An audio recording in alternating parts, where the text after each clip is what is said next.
Hey there, maniacs and viewers. You watching the Main Man channel. It's not just a name, it's a way of life. You got to improvise, adapt, and overcome each and every day just to make it in this cruel old world. Appreciate y'all watching. Please make sure you like, share, and subscribe, and leave some comments.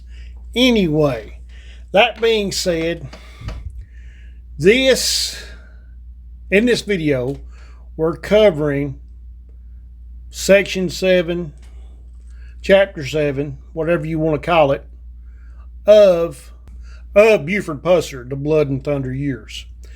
The name of this section is titled Vengeance is Mine. So it's going to talk about a little bit of stuff after the ambush. It's going to go back before the ambush. Bill Wagner, the writer, bounces around a lot.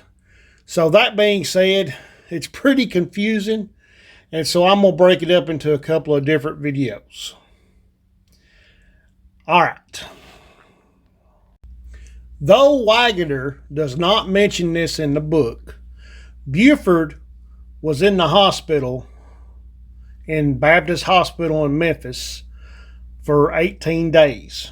During his first stay after the ambush. Then he was released. Yes, he did have to go back for surgeries and different things over the years. However, this is initially what he looked like shortly after the ambush. This is what he looked like when he walks in to a pawn shop owned by the Robertson couple in Corinth, Mississippi. Now, I'm sure that there's some type of firearm purchase records and can possibly confirm this visit that he was there. Or maybe there's not. I don't know.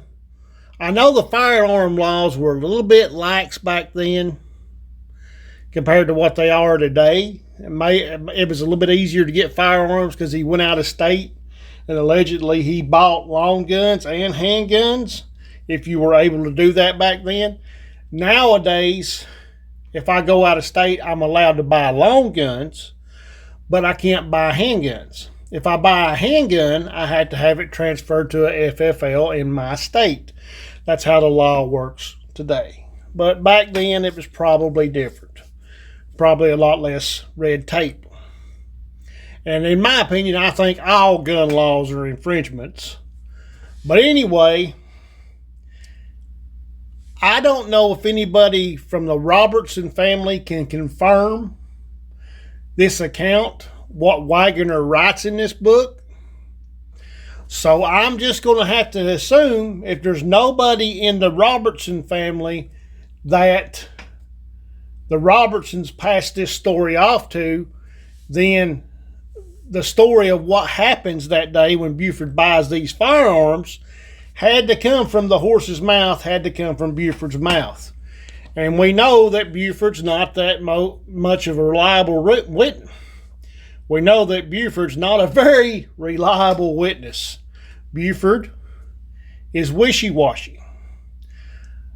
Buford's a blowhard, a braggart, an exaggerator, and sometimes just a flat-out liar.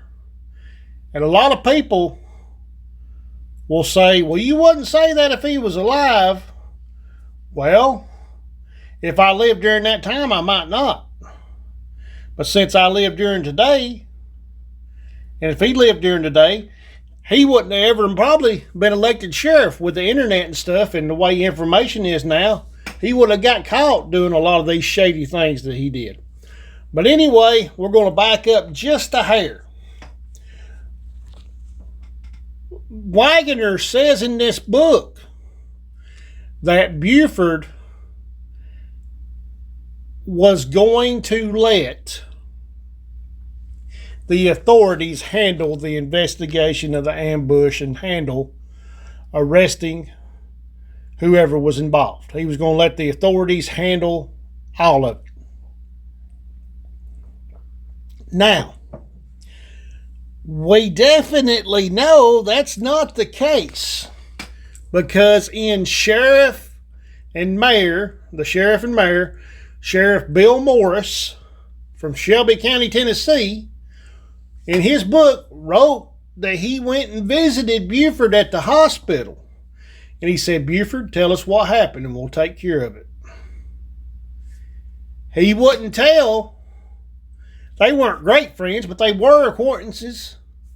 He wouldn't tell his fellow sheriff, Sheriff Bill Morris, what happened.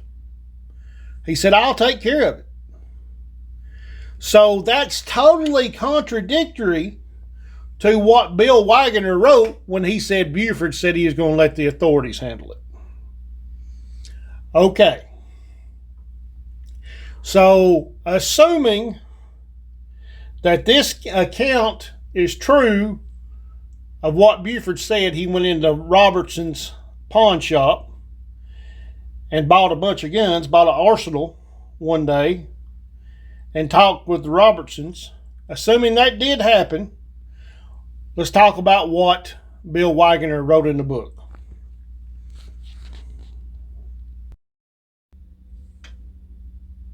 So Buford's headed to Robertson's pawn shop to buy some guns.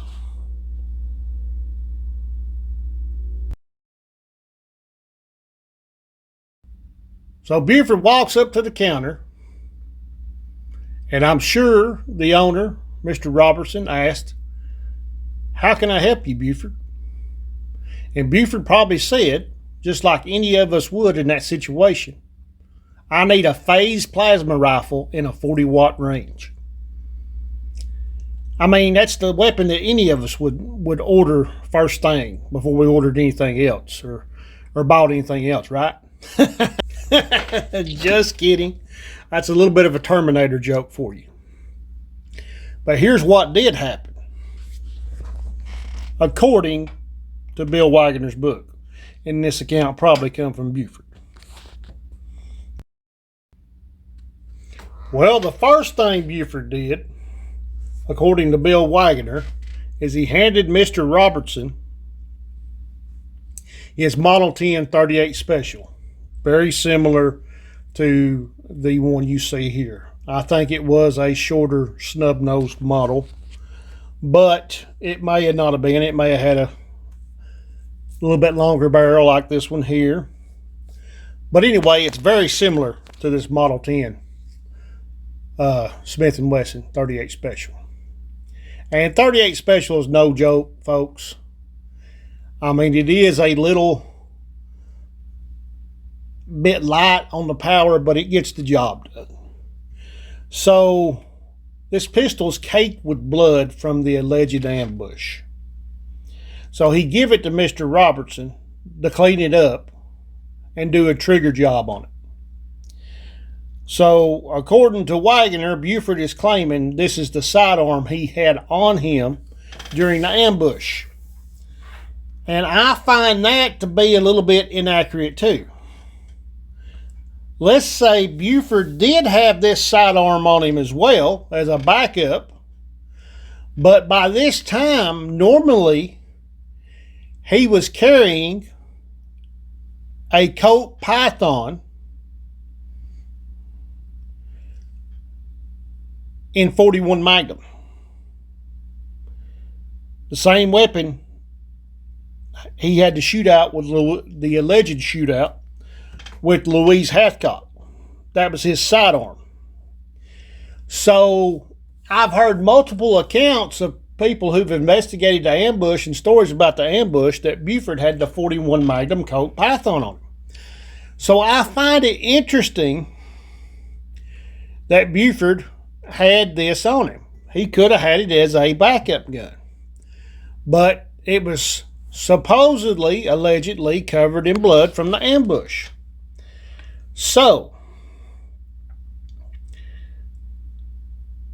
if you look at it realistically, a 38 Special is basically a 357 toned down a little bit. A 357 Magnum toned down a little bit. It's almost the same length and size slug, almost the same length and size case, and the same size slug, basically.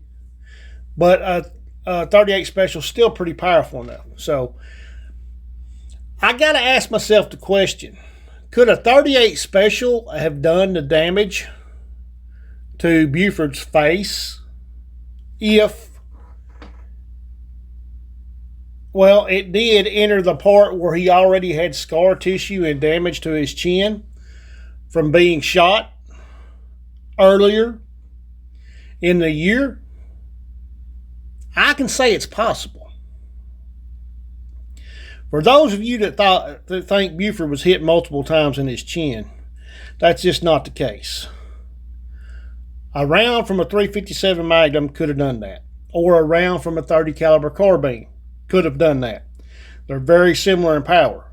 38 Special's nowhere near as powerful as they are, but if it hit the soft tissue area, like I say, in the glancing angle, in my opinion, it probably could have done the damage to the chin. So what if Pauline shot him with the Model 10 38 in self-defense? I'm just saying that might have happened. Or Buford had this on him as a backup gun and got blood all over it from the alleged ambush. Who knows? Maybe the Mark Davison, when he comes out with his summary judgment of the case file in 6 months or so, however long it takes him, till after the festival, maybe he can shed some light on that. But I am pretty sure everybody said Buford was carrying the 41 Magnum, the Colt Python 41 Magnum, and not this Model 10 38 Special. Maybe he had it on him. Maybe Pauline shot him with it. Maybe it was in the glove box. Whatever. So we're going to move on from that. He gave this to Mr. Robertson to clean up and do a trigger job on. Okay. Now, Buford purchased several firearms that day, according to Wagner. So according to Wagner, Buford bought a Smith & Wesson .357 Magnum that day. Okay, cool. I don't really see any problem with that part of the story, because I do know that Buford sometimes carried a .357, sometimes he carried his .38, and he carried the 41 Magnum. But most of the time back then, he was already carrying the 41 Magnum. But whatever. He may have purchased him a .357 Model 19, sorry. It's a Model 19 .357. Smith & Wesson Model 19 .357. A very pretty gun, so maybe he did buy him one of them that day. Okay, just to show you what it looks like. Here is a Colt Python 41 Magnum. So it's basically your Colt Python instead of .357 Magnum, which is what they made most of them in. It's the 41 Magnum cartridge. And they're a very nice gun. 41 Magnum is a little bit more powerful than the .357 Magnum. Not as powerful as a 44 Magnum. And definitely a lot less recoil than the 44 Magnum. Now, this was Buford's sidearm. This type of weapon was Buford's sidearm, and this type of weapon is what he killed Louise Hathcock with during their alleged shootout. Of course, this right here is a phased plasma rifle in a 40-watt range, one of the weapons that Buford bought at Robertson's that day. Just kidding. It was April Fool's Day recently, so I had to bring a little humor into it. Okay, folks, this here is the .30 caliber carbine. Now, according to Wagner, that day that Buford was in Phil Robertson's pawn shop, he bought him a .30 caliber carbine, which I find ironic, because we know, according to Jim Moffat's son, he bought two of the .30 caliber carbines from Jim Moffat's son the same day. On the same day prior to the ambush. I don't know when that was he bought them, but it was prior to the ambush. I don't know how long it was, but he bought them from Jim Moffat's son. And then I reckon later on he bought one or two more possibly from Jim Moffat's son. Jim Moffat's son was in the military, and he was ordered with taking a whole bunch of .30 caliber carbines to be melted down. So he hated to see good guns go to waste. So he stole a crate of them and brought them back to the McNairy County area. And he sold them like hotcakes all around. And Buford bought two, possibly more later from him.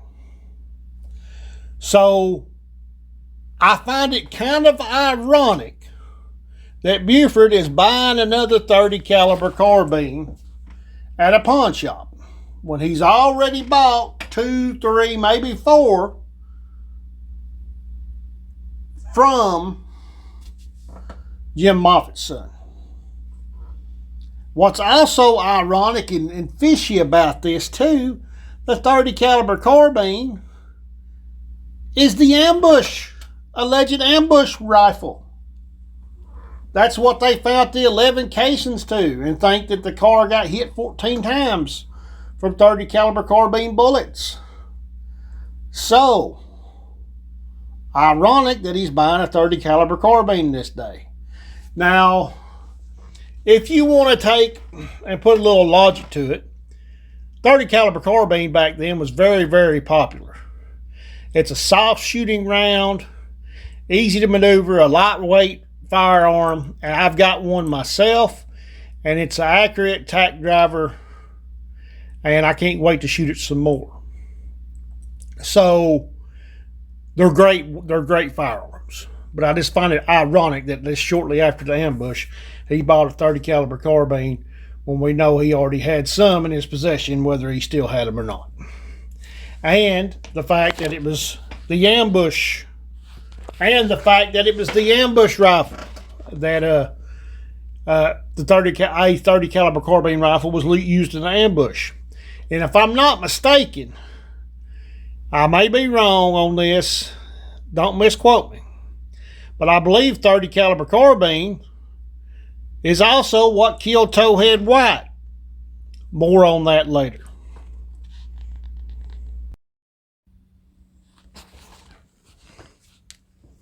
And supposedly, Buford bought his iconic AR-15, Colt AR-15, that he's pictured with here on the cover of Buford Pusser, The Thunder Years, according to Bill Wagner. Now, that being said, what I find interesting about that is, other than target practice or showing off, the only 2 times that Buford used this AR-15 is late at night when he shot up Towhead White's house and nearly killed him. Towhead White was laying in bed in his trailer. Buford unloaded a 30-round clip into his trailer. And if he'd have moved a muscle, he'd have died. The bullets went just about 2 inches above him. I mean, you can look at it like this. Probably couldn't happen to a nicer guy, but that's what happened. Now, Buford also shot up another house. He shot up W.O. Hathcock's house and his wife's house. He shot up the parents of Dennis Hathcock, W.O. Hathcock's house. And there was a picture of Dennis hanging on the wall, and one of those bullets hit it almost right between the eyes. Now, that's pretty reckless of somebody who's supposed to be a firearms expert, no matter how bad that they hate somebody, just to unload a 30-round clip of 223s or 5.56s, whichever one he was shooting out of it, into their house. Armor-piercing rounds. That's pretty daggum low. And considering the fact that W.O. Hathcock never really did anything to Buford. Buford and two of his friends robbed W.O. Hathcock and nearly beat him to death and got away with it. And Buford alleged that W.O. Hathcock and a couple of his bouncers beat him up and left him for dead in the parking lot of the Plantation Club in the rain. Well, I would think W.O. was smart enough that if he was going to do attempted murder on somebody, that he wouldn't have left him in the parking lot of his own club. That's just asking for an investigation. That's just asking for trouble. That's just asking for an attempted murder charge. So I don't believe W.O. never did anything against Buford to have Buford so mad at him. So definitely Dennis's parents, W.O. and his mother, did not deserve to have their house all shot up from Buford. Now, it was never proven 100% that Buford did it, but that was his style. And the reason I say that was his style is because he already shot up, at one point in time, whether it was before or after, he shot up Towhead's house. So nobody proved without 100% that he did it, but Buford took credit for that and told a lot of people about it. So Buford did it. And he probably shot up the Hathcock's house. I believe he did. So, yeah. So, he's supposedly supposed to be buying this AR-15 to protect himself. So he's got a rolling arsenal in his car in case he gets ambushed again. Yet he goes and shoots up two people's houses recklessly.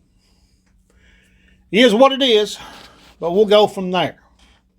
All right. So, Buford buys the .357 Magnum, supposedly, a .30 caliber carbine, and this AR-15 from Robertson's pawn shop that day, and a whole mess of ammunition. And then he talks with the Robertsons. And Wagner claims that he broke down on the Robertsons and started crying like a little baby. Oh, they think I killed my wife. How could they think I killed my wife? Everybody thinks I killed my wife. Everybody asks me, did I kill my wife? Or tells me I killed my wife. Now, did this happen? Did Buford break down like this and do that in the store? Is there any family of the Robertsons left that can confirm this? Because often what we have in these pro-Buford books, everything comes from Buford's mouth and no other witnesses. So if anybody from the Robertson side of the family can't confirm that Buford broke down and started crying that day, then I'm going to have to assume Buford's just telling another one of his tall tales, which would cover his butt. So you can think what you want to on it. It is what it is. Now we're going to move on just a little bit. Y'all can say what you want to say. If there was two men that Buford was scared to death of, that would be Towhead White and W.O. Hathcock. He was so scared of these men that he could never confront them face to face with anything unless he had some kind of big advantage. 'advantage. 'So he shot up both their houses, recklessly. And Towhead White here, later on, he took and he seemed like he arrested Towhead, handcuffed him, made him crawl around in the swamp, took the boots to him at gunpoint, and made him beg for his life and pistol whipped him because he knew he could not take Towhead White one-on-one in a fight, which I wouldn't have tried anyway myself. But supposedly this big bad two-fisted sheriff is afraid of a little old man. Well, he's not really little. He's about 6'3", so he's a big guy too. But Towhead tuned him up one night when he was a kid and a constable at the truck stop. Towhead used his feet. Towhead was good with his feet. He kept Buford away with his long high kicks every time Buford get close to him. He'd kick him in the head and stop him, or he'd knock him down. This went on for several hours. Buford had a complicated relationship with Towhead. At one time, they were business partners. At one time, they were friends. These men were jealous of each other and looked up to each other. These men were with some of the same women, possibly at the same time. At least they were seeing them at the same time. So they had a weird, twisted, and complicated relationship. But Buford was always scared of him. Now, Towhead was hanging around with Barry Jr. Smith's wife. I believe her name was Shirley, supposedly. And a lot of people think that this was just a ruse that Barry possibly put Shirley up to this so she could set up Towhead. Maybe that's the case, maybe not. But anyway,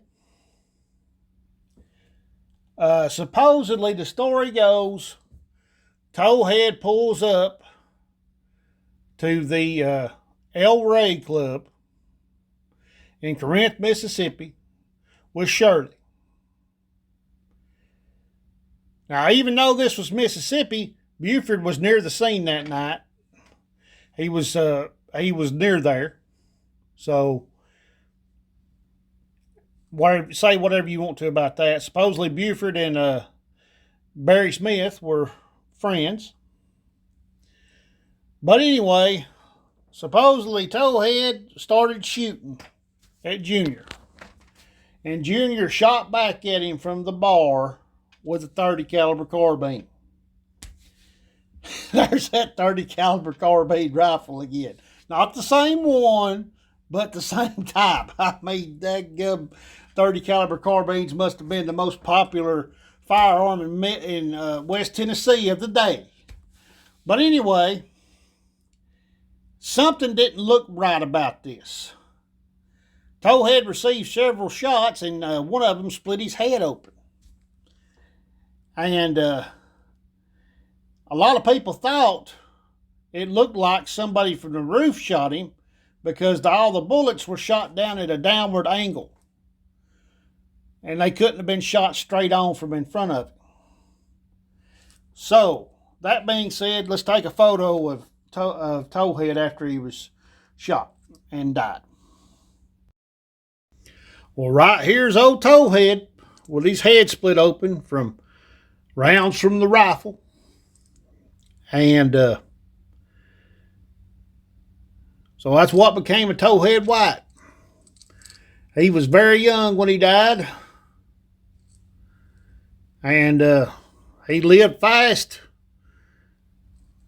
He lived his life as an outlaw, and he ended his life as an outlaw. But anyway, a lot of people think Buford was up on that roof and the one that shot Towhead. And then there's a lot of people thinks that it was Blue Tick, a friend of Barry Jr. Smith, who was up on the top of that roof and shot Towhead. Who knows? But there's a lot of controversy about it. But apparently, Barry Jr. Smith got away with it. They ruled it self-defense. Maybe there was just enough evidence in that to rule in his favor. Maybe Towhead did take a shot at him. Who knows? Maybe it was a setup. Who knows? There's a lot of speculation around it. It's a lot of fishiness around it. And one of the craziest things around it, a .30 caliber carbine's used. Again, in this story, I can't tell you how funny that is. All right, so we covered a lot. Like I said, I'm having to break this chapter up. It's a big chapter. Waggoner's bouncing all around and going in different directions. And I got to tell you what I think's true and what I don't think is true about it. And let y'all decide, do y'all's own research. Y'all should buy you a copy of that book and read it and see what you think about it. But I mean, folks, take it with a grain of salt, because it's not all that accurate, even historically. It's heavily embellished, and he gets a lot of the facts wrong, but he does get a lot of facts right. It is what it is. So in the next video, we're going to be talking about Charles Russ Hamilton. And not only am I going to tie it in to the second part to this chapter that we're working on, from Buford Pusser to Blood and Thunder years, I'm going to do the whole video on Charles Russ Hamilton, because he deserves, actually he don't deserve it, but to know what kind of type of guy he is and how bad of a guy he was and how much of a serial killer, mass murderer, and even hitman that he was, or possibly was. It's going to take a whole video. So I hope y'all will join me for that.